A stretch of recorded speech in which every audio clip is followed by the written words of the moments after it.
셀 실버스타인이라는 미국 작가가 있습니다. 아마 아이를 키우는 분들은 잘 아실 겁니다. 아이들의 소설, 동화, 그리고 또 만화, 사파도 그립니다. 아주 특이한 이분이 가지고 있는 독특한 그림체로 그림을 그리고 거기에 자기의 동화 또 여러 가지 좋은 이야기들을 글을 적어 넣어서 아이들의 책을 만들어 내는 아주 유명한 작가입니다. 아마 아이를 키우는 모든 부모님들은 너무나 잘 아실 것입니다.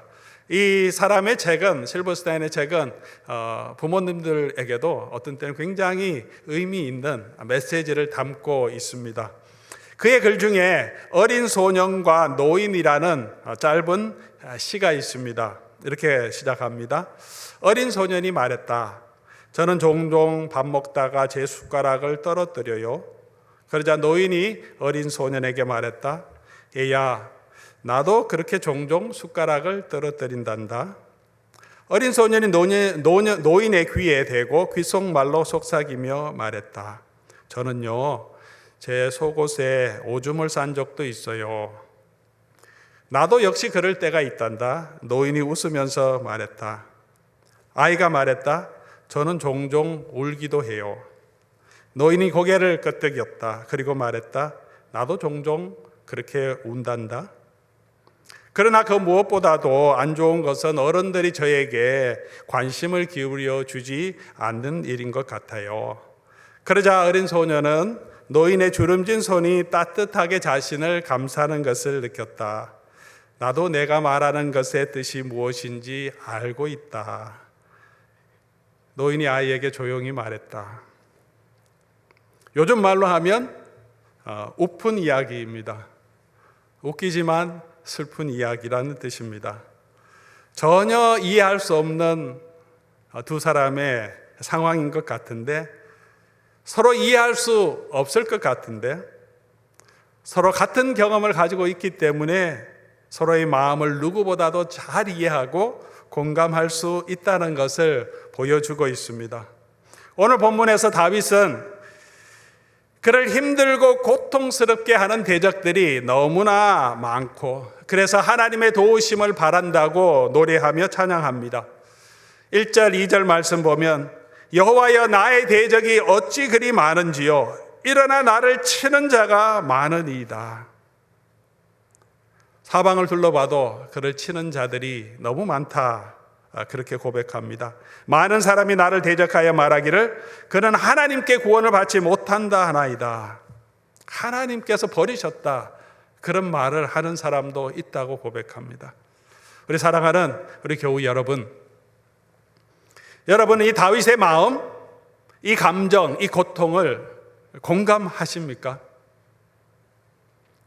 어떤 분들은 너무 편안한 삶 가운데서 순탄한 삶을 살아오셔서 이런 대적하는 자, 이런 고통을 겪어보지 못하셨던 분도 혹시 계실지 모르겠습니다. 그렇다면 참 감사한 일이죠. 하나님께 감사하십시오. 그러나 아마 저를 포함해서 아마 대부분의 우리 성도님들은 아마 이런 때가 있었을 것입니다. 늘 이런 고통과 또 원수들이 우리를 치고 나를 힘들게 하는 그런 환경이 있는 것은 아닙니다. 다윗의 삶도 늘 그런 삶만 있었던 것은 아닙니다. 행복한 삶도 있었고 백성들의 사랑을 받을 때도 있었습니다. 그러나 그의 삶의 중간중간에 정말 너무 힘들고 고통스러워서 그가 의지할 곳 없어서 고통 가운데 하나님께 절규하며 부르짖었던 그런 때가 있었습니다. 우리 성도님들은 어떻습니까? 혹시 지금 그런 때를 지나가고 있지는 않습니까? 그런 일들로 고통스러워하고 있지는 않습니까? 오늘 다윗의 처한 이 상황은 어떠한 상황이었습니까? 오늘 이 노래를 보니까 이 3절에 부제가 이렇게 붙어 있습니다. 다윗이 그의 아들 압살롬을 피할 때 지은 시. 다윗이 그의 아들 압살롬을 피할 때 지은 시. 아마 성경을 많이 읽으신 분은, 성경 스토리를 잘 아시는 분은 아실 겁니다.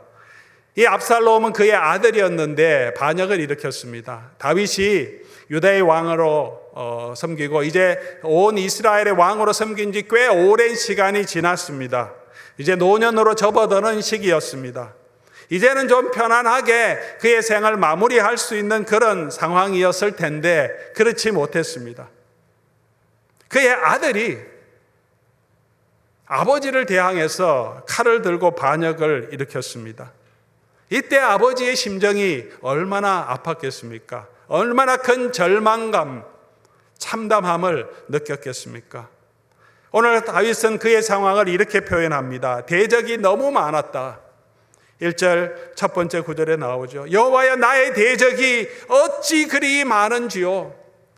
그의 평생을 돌아볼 때 참 대적이 많습니다. 1절 2절 많은 사람이 나를 대적하여 말하기를. 1절 2절이 다윗의 감정을 표현하는 구절인데 여러분, 가장 많이 나오는 단어가 무엇입니까? 대적이란 단어죠. 원수, 대적, 일어나서 친다. 그리고 또 많이 나오는 단어가 많다는 것입니다. 많은 대적이, 많은 사람들이 일어나 나를 힘들게 한다. 그가 젊었을 때는 사울이 보낸 추격자들이, 암살단들이 다윗을 집요하게 공격했습니다. 죽이려고 했습니다. 왕이 되고 난 후에는 주변의 국가들과 그는 끊임없이 전쟁했습니다. 그리고 그 모든 나라를 점령하고 속국으로 만들고 이제는 평화가 오는 것 같았습니다. 그런데 다시 그를 대적하는 자가 또 일어납니다. 그런데 이제는 다른 나라가 아니고 그의 정치적인 라이벌이 아니라 그의 아들입니다. 아들이 일어나서 아버지를 대항합니다. 다윗의 마음이 어떻겠습니까? 우리 사랑하는 성도 여러분, 여러분을 대적하는 사람들이 종종 일어나서 여러분의 마음을 힘들게 하고 여러분을 아프게 하고 칠 때는 없습니까? 우리를 대적하는 사람, 우리의 원수들을 이겨나갈 수 있습니다. 어려운 환경을 만나서도 참고 인내할 수 있습니다. 그런데 자녀들이 부모를 향해서 들고 일어날 때, 부모에게 반항할 때, 부모의 말을 듣지 않을 때, 부모를 원망하며 집을 나가버리겠다고 할 때, 실제로 그렇게 나가버릴 때, 아마도 그런 일을 겪으신다면 우리가 쌓아온 모든 것이 다 무너지는 것 같은 그런 절망감을 느끼실 수밖에 없을 것입니다. 오늘 다윗은 대적이 너무나 많다고 할 때 그의 아들까지도 일어나서 칼을 들고 그를 대적하려고 하는 이 모습을 보면서 사방의 모든 사람이 그를 대적하는 것 같게 느껴졌을 것입니다. 누구를 신뢰할 수 있겠습니까? 아들도 칼을 들고 오는데 어떤 신하를 그가 신뢰할 수 있겠습니까? 누구를 믿고 누구를 바라보며 살 수 있겠습니까? 그의 대적이 너무나 많다, 그런 고백을 합니다. 여러분의 삶은 어떻습니까? 두 번째로, 이로 인하여서 그는 몸과 마음이 심한 고통을 느끼고 있음을 보게 됩니다. 1절 하반절을 보니까 일어나 나를 치는 자가 많으니라. 우리 칠 때, 맞을 때 아픕니다. 육체적으로도 사람이 나를 치면 멍이 들고 아픕니다. 육체적으로는 치지 않아도 말로 칠 때가 있습니다. 그 말이 정말 우리 가슴을 아프게 할 때가 있습니다. 육체로 치는 것보다, 손으로 때리는 것보다 더 아플 때가 있습니다. 나를 친다고 할 때, 아들 압살롬이 일어나서 나를 대적하여 나를 친다고 할 때 그가 들고 일어난 그 군대보다 다윗은 마음이 더 아팠을 겁니다. 우리 자녀들이 속썩일 때 내 가슴에 대못을 박는다, 그런 말을 가끔 하죠. 가슴에 대못을 박는다. 아마 다윗의 마음이 그렇지 않았을까요? 그의 가슴 속에 대못을 박는 것처럼 그렇게 속이 너무나 아픈 그런 고통을 겪고 있습니다. 이 싸움은 승자가 없는 싸움입니다. 싸우지 않을 수도 없고 싸워서 이기더라도 기뻐할 수 없는 싸움입니다. 어쩔 수 없이 감당해야 하는데 그의 마음이 얼마나 힘들고 어려웠겠습니까? 그리고 세 번째로는 하나님이 그를 심판했다라고 말합니다. 그가 하나님의 심판을 받았다라고 사람들이 말합니다. 2절, 많은 사람이 나를 대적하여 말하기를 그는 하나님의 구원을 받지 못한다 하느니라. 이렇게 말하는 것은 역사적인 배경이 있습니다. 우리 사무엘하 이 압살롬의 반역 때 이야기를 읽어보면 다윗이 다급하게 이 압살롬이 갑자기 반역을 일으키면서 다급하게 다윗성을 빠져서 도망갑니다.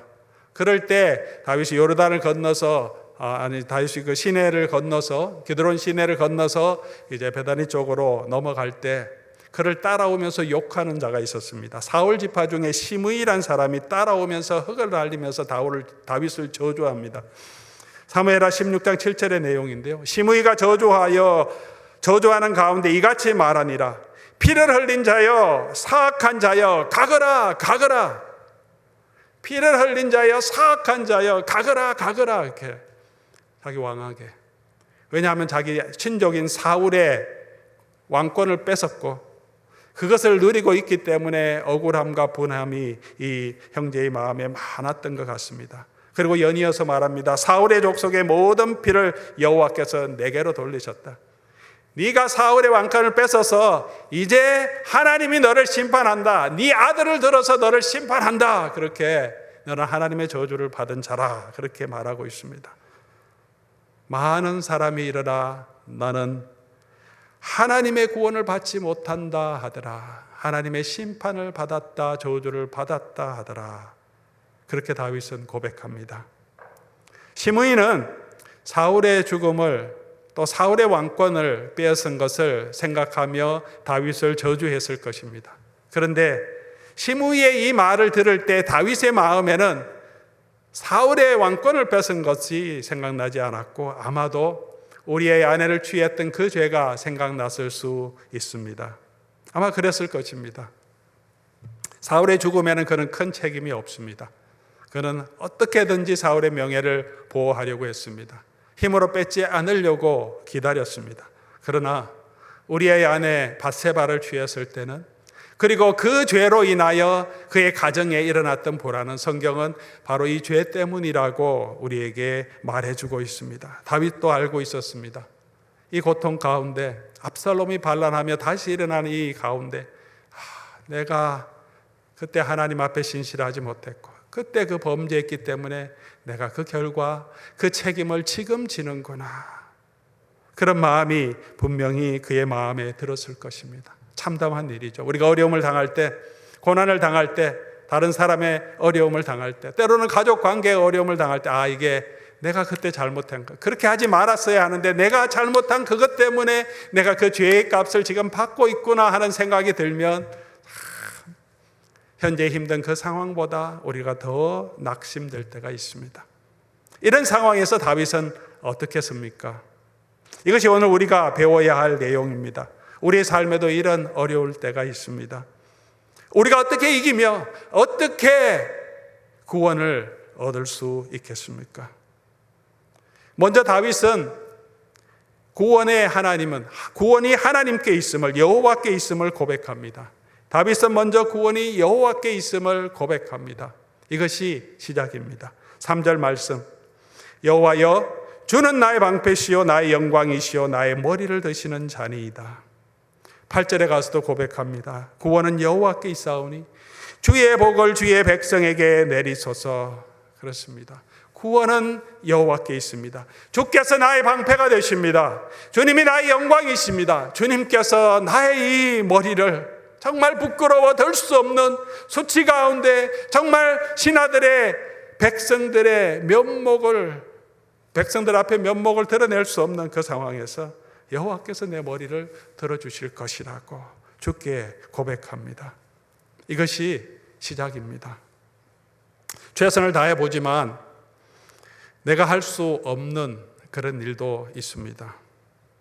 내가 할 수 있는 일이 없을 때도 있습니다. 그럼에도 불구하고 우리가 해야 하는 일이 있습니다.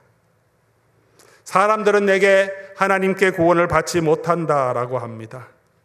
그래서 낙심되어 좌절할 수밖에 없을 때도 있습니다. 그래도 우리가 해야 할 일이 있습니다. 그것은 여호와께서 나의 구원자이심을 고백하시는 겁니다. 다윗은 먼저 이 고백을 하나님 앞에 드립니다. 여호와여, 주는 나의 방패시요 나의 영광이시요 나의 머리를 드시는 자이니이다. 하나님 앞에도 면목이 없어서 설 수 없는 그런 마음이었을 것입니다. 그럼에도 피하지 않고 하나님밖에 나의 구원자가 없다며 고백하며 하나님 앞으로 나아갑니다. 이것이 하나님의 은혜입니다. 탕자가 아버지를 거역하고 아버지의 모든 유산을 다 달라고 하면서 아버지에게 모욕감을 주고 먼 이방 나라로 떠났습니다. 허랑방탕했지만 그가 마음을 돌이켜 아버지께로 돌아올 때 아버지는 그를 안아주시고 좋은 옷을 입히시고 가락지를 끼워주셨습니다. 아버지가 그를 받아주시고 나니까 누가 이 아들을 함부로 말할 수 있겠습니까?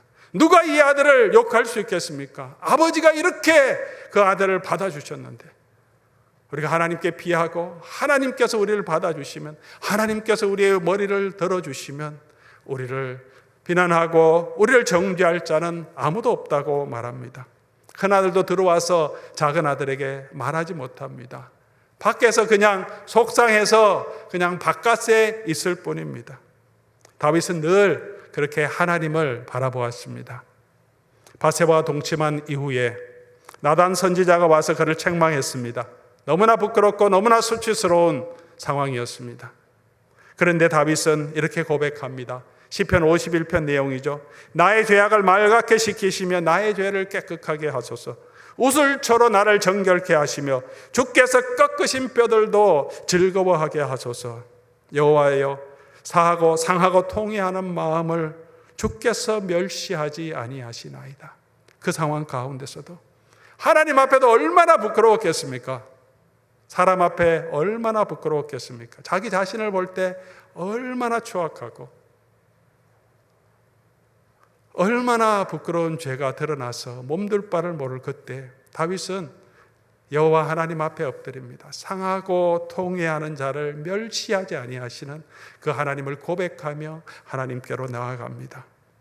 다윗이 아비멜렉에게, 바벨론 왕 아비멜렉 앞에서 그곳으로 망명했다가 아비멜렉이 혹시 다윗을 주변 신하들의 이야기를 듣고 이 다윗이 몰래 왔다, 이 다윗을 죽여야 한다, 그런 이야기를 듣고 안색이 변할 때 그가 그 위기를 모면하기 위해서 아비멜렉 왕 앞에서 자기가 미친 척하며 도망 나옵니다.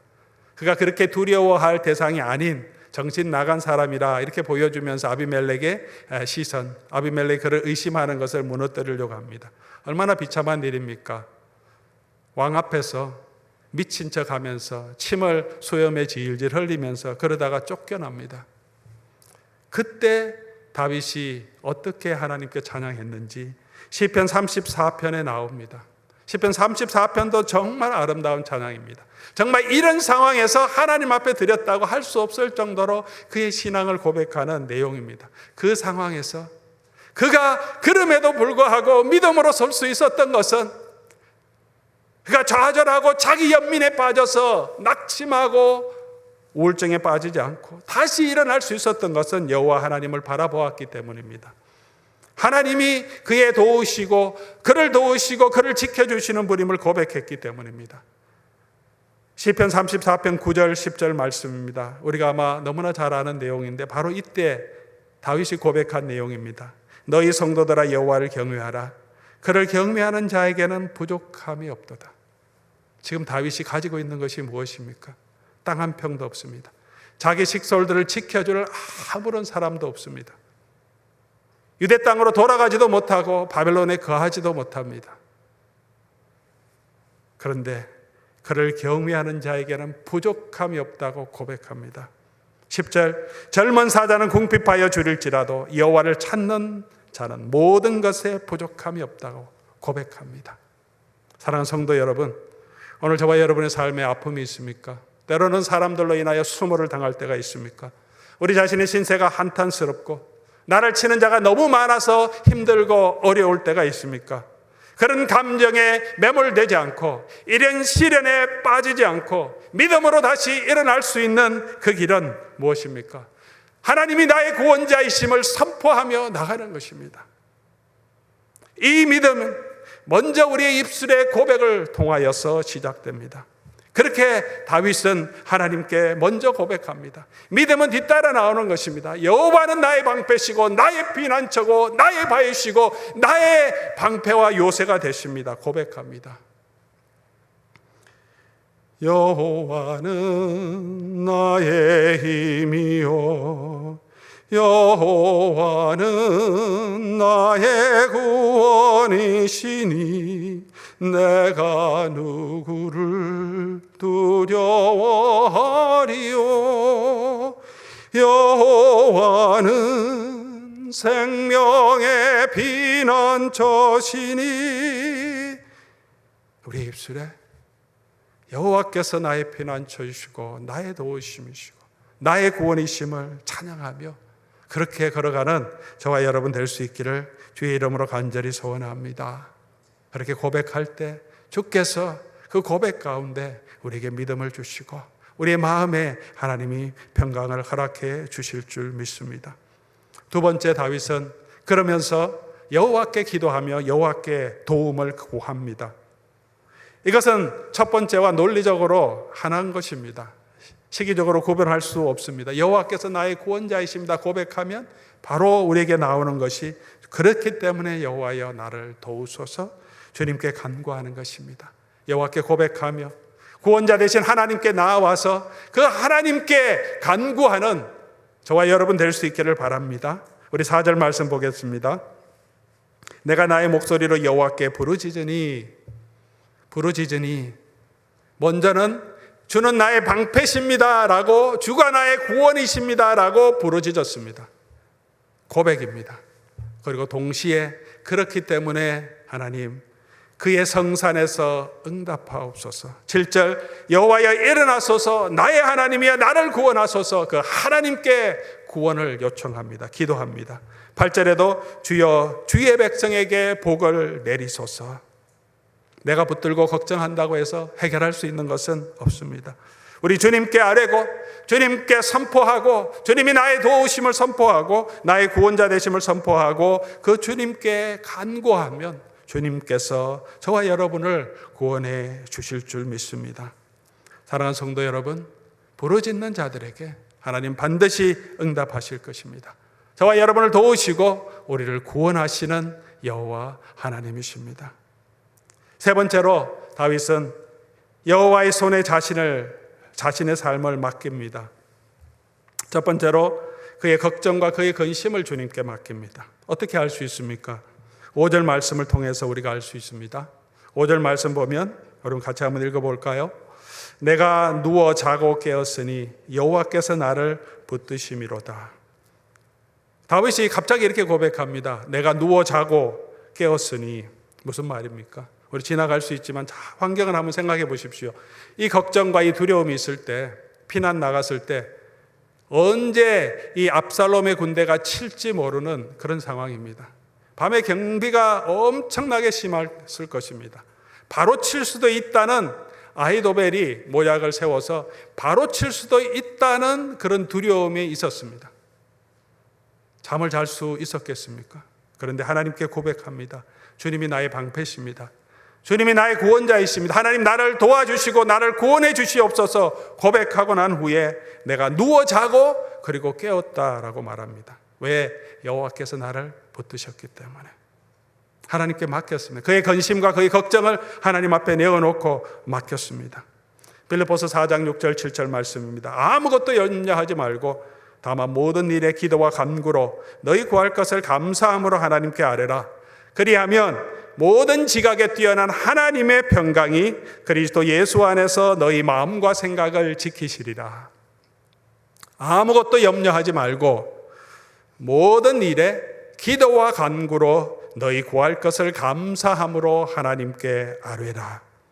기도하면 단번에 우리의 마음속에 하나님의 평강이 주어지는 것은 아닐 수도 있습니다. 그러나 계속해서 기도해야 합니다. 계속해서 고백해야 합니다. 하나님이 나의 방패십니다. 하나님이 나의 피난처이십니다. 주님이 나의 구원자이십니다. 그리고 주님께 맡겨야 합니다. 주님, 나를 도와주시옵소서. 내가 할 수 있는 것은 아무것도 없습니다. 나의 마음을 지켜주시옵소서. 주님의 평강으로 나의 생각과 나의 계획과 나의 미래를 지켜주시옵소서. 그렇게 주님께 맡기고 기도하면 우리가 편안히 자고 깰 수 있도록 하나님의 평강이 저와 여러분을 지켜주실 줄 믿습니다. 그리고 원수 갚는 것도 주님의 손에 맡겼습니다. 그의 걱정과 근심을 주님께 맡기고 원수 갚는 것도 주님께 맡겼습니다. 7절 말씀 보면 주께서 내 원수의 뺨을 치시며 악인의 일을 꺾으셨나이다. 주께서 내 원수를 갚아주시겠다고 다윗은 고백합니다. 그런데 이 고백을 한번 보십시오. 앞으로 갚아주실 것이지만 그렇게 믿고 간구하지만 다윗은 과거형으로 이 고백을 드립니다. 주께서 내 원수의 뺨을 치셨고 악인의 일을 꺾으셨다. 맡긴 거죠. 압살롬의 반역도 주님께 맡깁니다. 아히도벨의 모략도 주님의 손에 맡깁니다. 그를 저주했던 시므이도 그의 장군들이 저놈 쳐 죽여버릴까요? 하는데 놔두라고 말합니다. 하나님의 손에 맡깁니다. 하나님께서 하실 것이다. 원수 갚는 것을 주님께 맡기고 그리고 주님께서 하셨다고 고백하며 이 모든 것을 주님께 내어놓습니다. 로마서 12장 19절에도 사도 바울이 말합니다. 내 사랑하는 자들아 너희가 친히 원수를 갚지 말고 하나님의 진노하심에 맡기라. 기록되었으되 원수 갚는 것은 내게 있으니 내가 갚으리라. 주께서 말씀하시니라. 우리 사랑하는 성도 여러분, 때론 살다 보면 억울할 때가 있습니다. 분할 때가 있습니다. 꼭 갚아주고 싶은 그런 일들이 우리 마음에 가득 찰 때가 있습니다. 그 짐을 계속 지고 있으면 그것으로 인하여 우리가 오라통도 터지고 기도도 되지 않고 그 짐이 우리를 억누를 때가 많습니다. 그래서 잠도 못 잘 때가 많이 있습니다. 주님께 맡기십시오. 원수 갚는 것 주님의 손에 있다고 말합니다. 주님 갚아주십시오. 하나님께서 공의를 나타내 주십시오. 주님께 기도하고는 주님께서 해 주셨다고 온전히 맡기며 주님이 주시는 그 자유함을 누릴 수 있기를 바랍니다. 세 번째로 우리가 맡겨야 할 것은 구원하시는 그 과정과 그 결과도 우리 주님의 손에 맡겨야 합니다. 미용실에 가면 미용사들이 늘 얘기하는 게 있습니다. 어떻게 잘라주실까요? 그렇게 얘기합니다. 그러면 제가 원하는 것을 말합니다. 옆하고 뒤는 좀 짧게 깎아주시고 위는 좀 정리해 주십시오. 그렇게 얘기해도 또 깎다가 보면 또 얘기합니다. 이 정도 깎으면 되겠습니까? 이 정도 높이면 되겠습니까? 이 정도 치면 되겠습니까? 그렇게 자꾸 물어봅니다. 자꾸 물어보면 제가 좀 불안합니다. 그런데 반대로 어떤 미용사들은 일단 어떻게 자르기를 원하십니까? 물어보고 제가 말하면 가끔 이런 분들이 있습니다. 제가 보니까 손님은 두상도 이렇고 머리숱도 이렇게 좀 많고 좀 뻑뻑하고 그러니까 이런 스타일로 해보면 참 좋을 것 같습니다. 그래요? 그럼 한번 해보십시오. 맡기면 자기 스타일대로 깎아 놓습니다. 그러면 정말 마음에 들 때가 있습니다. 알아서 실력 있는 미용사에게 머리를 맡기면 제 머리와 두상에 가장 잘 맞게 가장 좋은 스타일로 깎아냅니다. 맡기면 그렇습니다. 여호와께서 구원자라고 하시면 여호와께서 나의 도움이라고 하시면서 우리가 하나님께 여러 가지로 주문할 때가 많지 않습니까? 하나님, 그러건 안 됩니다. 이렇게 도와주셔야 됩니다. 하나님, 이런 결과는 내가 원치 않습니다. 이렇게 하셔야 됩니다. 그러면 스스로 구원하죠. 그럼 스스로 해보지요. 우리가 할 수 없으면서도 불구하고 하나님께 구원해달라고 구원함에도 요구하고 하나님이 나의 구원자라고 말을 하고 기도함에도 불구하고 그 구원에 내가 개입하려고 할 때가 많죠.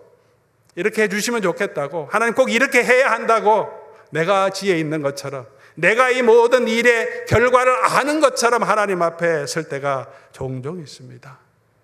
이 구원의 과정도 하나님의 손에 맡기시기 바랍니다. 하나님이 가장 지혜로우시고 하나님의 능력이 있으신 분이십니다. 저와 여러분보다 훨씬 지혜로우신 분입니다. 하나님의 뜻대로 하나님의 방법대로 이루어 가실 것입니다. 우리의 영혼이 주님의 손에 있고 우리의 삶도 우리의 죽음 이후의 삶도 주님의 손에 있습니다. 전능하신 하나님, 이 모든 만물을 창조하신 하나님의 손에 저와 여러분이 있다면 이 구원의 과정도 주님께 맡기고 그 결과도 주님께 맡겨야 합니다. 다니엘의 세 친구가 이렇게 고백하죠. 그렇게 아니하실지라도 어떤 결과가 있더라도 나는 당신이 만든 신에게 절하지 않겠습니다. 나는 내 구원의 하나님을 바라보겠습니다. 그리고 어떤 결과가 있더라도 내가 이 풀무불에 들어가서 죽더라도 그 하나님은 나를 구원하시는 하나님이심을 나는 믿습니다. 고백한 것입니다. 우리의 삶이, 내가 기대하는 이 삶이 어떤 결과가 나타날지라도 저와 여러분의 하나님은 우리의 삶을 붙들고 주관하시며 반드시 가장 좋은 것으로 이루어내시는 하나님이심을 믿고 고백하며 나아가는 저와 여러분 될 수 있기를 바랍니다. 예수님의 마지막 부르짖음이 무엇입니까? 인류를 대표해서 하나님의 손에 자기의 모든 삶을 맡깁니다. 내 뜻대로 마옵시고 아버지의 뜻대로 하옵소서. 그리고 그 마지막 순간 그가 생명이 다할 때 예수님께서 어떤 고백을 하십니까? 내 영혼을 아버지의 손에 부탁합니다. 내 영혼을 아버지의 손에 부탁드립니다. 사랑하는 성도 여러분, 우리의 영혼을, 우리의 삶을 우리 아버지 손에 온전히 부탁하고 그 결과까지 우리 주님 손에 맡기면 하나님께서 모든 것을 합력하여 선을 이루어 가실 것입니다. 사랑하는 성도 여러분, 우리의 인생은 운에 좌우되는 것이 아닙니다. 내 인생의 불행도 내가 운이 좋지 않아서 그런 것은 아닙니다. 우리의 삶은, 우리의 영혼은 여호와 아버지 하나님의 손에 있습니다. 우리의 삶은 운명에 맡겨진 인생이 아니고 신실하신 하나님의 손에 맡겨진 인생입니다. 하나님의 뜻을 떠나서 요나는 다시스로 도망갔습니다. 어떻게 해서든지 하나님의 뜻을 저버리고 자기가 원하는 대로 가려고 했습니다. 그럼에도 불구하고 하나님은 요나를 찾아가십니다. 그리고 물속에서 요나를 건져내십니다. 요나서 2장 2절의 말씀입니다. 내가 받은 고난으로 말미암아 여호와께 불러 아뢰었더니 수월의 뱃속에서 부르짖었더니 주께서 내 음성을 들으셨나이다. 수월과 같은, 지옥과 같은 고난이 있을지라도 그곳에서 주께 불러 아뢰었더니 주께서 내 음성을 들었다고 고백합니다. 내가 말하기를 내가 주의 목전에서 쫓겨났을지라도 다시 주의 성전을 바라보겠나이다. 그랬더니 여호와께서 그를 구원해 주셨습니다. 영혼까지 물이 나를 둘렀고 깊음이 나를 에워싸고 바다풀이 내 머리를 감쌌습니다. 6절 내가 산의 뿌리까지 내려갔습니다. 땅의 빗장이 나를 가두었습니다. 정말 지옥과 같은, 수월과 같은 고통이었습니다. 9절 나는 감사하는 목소리로 주께 제사를 드리며 나의 서원을 주께 갚겠나이다. 구원은 여호와께 속하였나이다. 하나님을 떠났던 요나의 고백입니다. 결국 구원은 여호와께 속하였다 고백합니다. 오늘 다윗도 7절에 고백합니다. 구원은 여호와께 있사오니 주의 복을 주의 백성에게 내리소서. 8절이죠. 구원은 여호와께 있사오니 주의 복을 주의 백성에게 내리소서. 우리 사랑하는 우리 로데미 교우 여러분, 구원은 여호와께 있습니다. 대적이 아무리 많아도 하나님은 우리를 구원하실 것입니다. 우리가 엄부까지 내려갈지라도 하나님은 저와 여러분을 그곳에서 들어 올리실 것입니다. 그 하나님을 바라보고 그 하나님을 소망하며 우리의 삶을 주님께 맡기고 고백하며 나아가는 저와 여러분 될 수 있기를 바랍니다. 오늘 우리가 함께 우리 찬양하며 우리 하나님의 구원 되심을 우리 함께 노래하며 기도하기를 원합니다. 우리 여호와는 나의 힘이시고 나의 피난처가 되시는 하나님이시여 하나님이시여 주는 나의 하나님이시로다.